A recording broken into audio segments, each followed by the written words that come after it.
Today, I have the privilege of interviewing classicist professor, military historian, and journalist, Victor Davis Hanson. He will be speaking during Tuesday's 8 p.m. portion of the World War I CCA. Thank you for being here today. Thank you for having me. All right, just to get started, what was the most striking thing about the ancient world that you learned along the way? And then secondarily, how has that influenced your lens for looking at today's foreign policy? Well, I think their ideology basically is what influenced me the most, and that can be summed up as human nature is constant across time and space. So unfortunately, people do not change, or fortunately they don't change, however you look at it, but then their behaviors are generally predictable. They have the same appetites in 500 BC as they do today, and that means that it can be didactic or instructive, the study of the ancient world. The second thing is that the Greeks are empirical. They're not ideological. So even Plato, if he has a particular preset ideological or philosophical structure, he's open to empirical evidence. So they look at the world around them and they create this idea of a diagnosis, symptoms followed by a diagnosis, followed by a prognosis. And that's very different than many periods in history that are deductive. In a debate with Arianna Huffington in 2005, which we discussed earlier, you said that America isn't an imperial power and that in fact we do more good than we're given credit for. Yes. In that same debate, Ms. Huffington proposed that America's domestic security issues are actually a result of our aggressions abroad, especially she focused on Iraq. Is she correct in that assertion, or in fact is that just the opposite of the truth? I never knew what she was talking about in that debate. As far as Iraq goes, I tried to convey to her, with not very much success, that Bill Clinton had passed the Iraqi Liberation Act. In 2002, in October, whether to go into Iraq and use force was put before the U.S. Senate. I would advise everybody to go look at the speeches from Harry Reid, John Kerry, Hillary Clinton, Joe Biden. They were absolutely stunning. We have to go in. And then both houses of Congress, with a majority in the Senate of Democrats, voted for 23 reasons to go into Iraq in a post-9/11 climate. And so they were reifying what Clinton administration wanted and what the Bush administration wanted. And it wasn't just WMD. It was save the Marsh Arabs, save the Kurds, stop suicide bombers on the West Bank, get the people who did the first World Trade Center bombing in '93, they were in Baghdad, get Abu Nadal and Abu Abbas, the sort of bin Ladens of the 1970s, enforce the UN no-fly zones, et cetera, et cetera, et cetera. And then everybody was on board. We felt that 9/11 climate, he wouldn't comply, we were going to take him out. We took him out in 3 weeks. And then from a litany of errors and tactical mistakes, we got into an insurgency. And suddenly, everybody said, and I mean everybody, it was 70% of the American people supported it when the statue fell, 40 by 2005. Everybody's attitude was, my 3-week successful war was ruined by your whoever 5-year flawed occupation. As Matthew Ridgway said, the worst thing, the only thing bad about getting into an unwise war is losing it. And at that point, it didn't really matter whether people were being opportunistic or for reasons. We had to win it. And we did. The surge worked. George Bush left office. Barack Obama came in.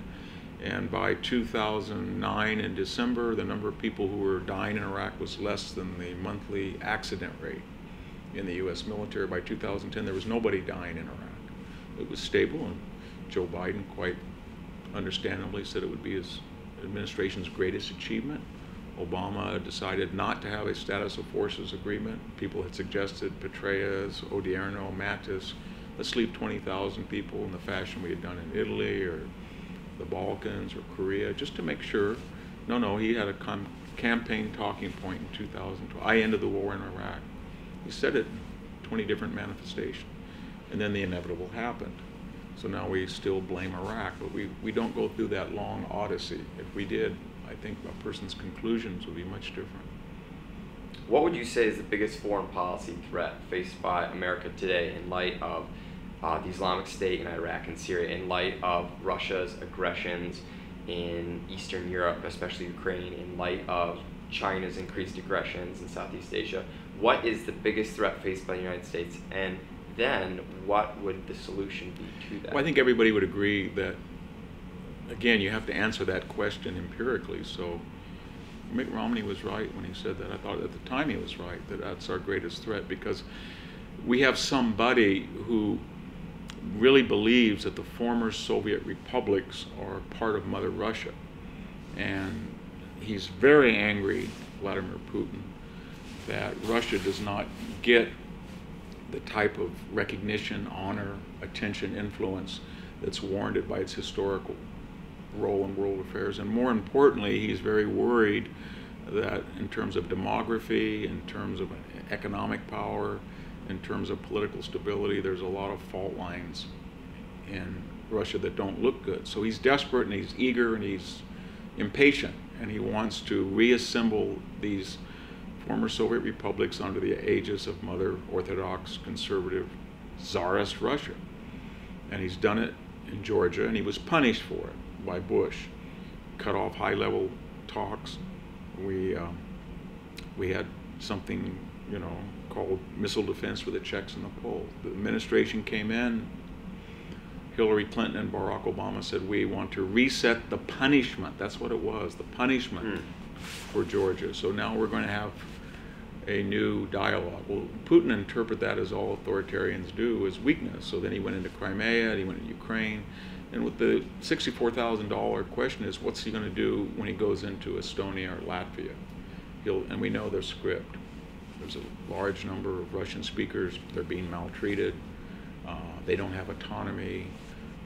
They're being mean. I want a plebiscite in Estonia. It's right next to St. Petersburg. He sends in some thugs, paramilitaries. There's fighting. There's insurgencies. The Russian army must come in and help Russians who are being persecuted. And then he thinks we're going to say that's a step-over line, that's a red line, that's a dead line. Or we're going to say we don't have a strategy, we want to erode you, or it's a manageable. Whatever it is, he's not convinced that we're going to do anything. So he's probably going to do that. And like Hitler looked at, the Rhineland, and he looked at the Saarland, and he looked at Anschluss, and he looked at Czechoslovakia, and he said, I can go into Poland. That was stupid, because that would bring on a war, which it did, which he couldn't win. But Putin will probably do something stupid. And he'll precipitate a war by suggesting that if he goes into Estonia, they will evoke Article 5 of NATO, and NATO won't do anything, probably. And that'll mean the end of NATO as we know it. That's his aim. And then he'll have a free hand to be quite powerful. He doesn't need these territories. He's screwed up his own. He doesn't need gas or oil. This is a matter of influence, prestige, honor. And I think he'll stop. He won't stop until we, the only people, can stop it. And when you put this into a nuclear context, it's very dangerous. Putin's the kind of guy who might say, I'm going to let off a 5-kiloton bomb for the hell of it, because it's my pleasure to. I don't really care. I don't think Obama, I don't think the United States, I don't think Europe will do anything. I'm not saying that's likely, but it's possible. And that's not true of ISIS yet, or even China yet. So it's very dangerous. What should we do? We should beef up NATO. We should have high-level talks with Putin and say, this is a red line, and this is a red line. If you go into Estonia or Latvia, you're going to have to pay a military price. And then we should drop all strategic limitation talks with Putin. We should re-energize our nuclear shield. We should start working with the Czechs and the Poles on missile defense. We should work on missile defense here. We should get all of our allies together and allot them particular tasks.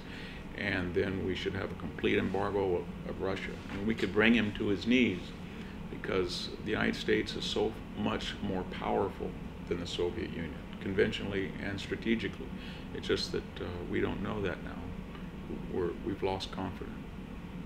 That's very common in history. When Hitler went into France, May 10th, 1940, the French had more men, they had better tanks, they had good airplanes. Along with the British, it should have been an easy win. But they were so demoralized behind the Maginot Line and afraid of another Verdun or the Somme. They just basically collapsed. But they should have been able to win if you looked on paper at their relative resources. And they couldn't. That's the way we are now. We're very strong. Every one of the indicators, oil and gas development, higher education, agriculture, our demography, our constitutional system, it's all plus plus military. But we're in a particular declinist mode. It's a choice, not a fate, and that's dangerous because we're isolationists and appeasing, and Putin understands that. You mentioned a war. Just do you think there will be a war, or what do you think there's a possibility? Just it because depends of on the United actions? States. It doesn't depend on Putin. Oh, okay. It depends on us. If Putin believes that we are not going to react, either in Ukraine or the Baltic states, Ukraine with sanctions, embargoes, a beefed up NATO, or with the Baltic state, a real red line, then he's going to act. If from now until then we can convince him that that would be suicidal because his military power is a fraction of ours and we're as unpredictable and dangerous as he is, and we're much angrier at him than he is at us, and we can't guarantee what we'll do, he'll back down. Or there'll be people around him that will force him to back down. That's what we have to do. But that would take a leader who understands history and understands that what gets people killed is appeasement and not deterrence. But that's what we have to do. We have to do it pretty quickly because I think he will go into the Baltic states pretty soon. He's a relatively young man. He feels he has 10 to 20 years to reestablish, Russia as a world power in the fashion of Stalin, his hero, and he may pull it off.